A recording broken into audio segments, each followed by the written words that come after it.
ಕೊನೆಯಲ್ಲಿ board of Islamic education ಪ್ರತಿಭಾ ಪುರಸ್ಕಾರ ಹಾಗೂ ಬಹುಮಾನ ವಿತರಣಾ ಸಮಾರಂಭ. Gangavathi.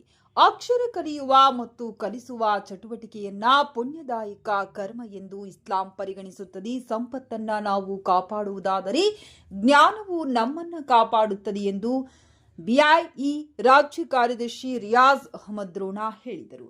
Board of Islamic education Gangavati ಘಟಕದ ವತಿಯಿಂದ ಸ್ಥಳೀಯ ಅಲಿ ಫಾತಿಮಾ ಶಾದಿ ಮಹಲ್ನಲ್ಲಿ ಹಮ್ಮಿಕೊಂಡಿದ್ದ ಪ್ರತಿಭಾ ಪುರಸ್ಕಾರ ಹಾಗೂ ಬಹುಮಾನ ವಿತರಣಾ ಸಮಾರಂಭದ ಅಧ್ಯಕ್ಷತೆಯನ್ನ ವಹಿಸಿ ಮಾತನಾಡಿದರು.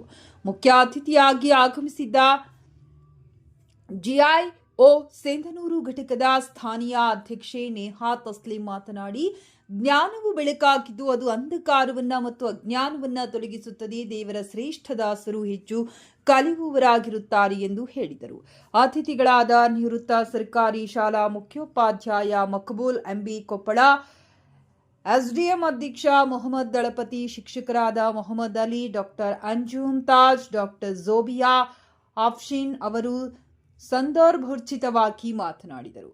ಜಮಾತ್ ಇಸ್ಲಾಮಿ ಹಿಂದ್ ಗಂಗಾವತಿ ಸ್ಥಾನೀಯ ಅಧ್ಯಕ್ಷರಾದ ಅಬ್ದುಲ್ ಕುದ್ದೂಸ್ ಅವರು ಪ್ರಾಸ್ತಾವಿಕ ಭಾಷಣದಲ್ಲಿ ಬಿಐಇಎ ಪರಿಚಯ ಮಾಡಿದರು. ಕೊನೆಯಲ್ಲಿ ಧನ್ಯವಾದ ಅರ್ಪಿಸಿದರು. ಜಿಐಒ ಸ್ಥಾನೀಯ ಅಧ್ಯಕ್ಷೆ ಉಮೇರಾ ಸಿದ್ದಿಕಾ ಕಾರ್ಯಕ್ರಮವನ್ನು ನಿರೂಪಿಸಿದರು.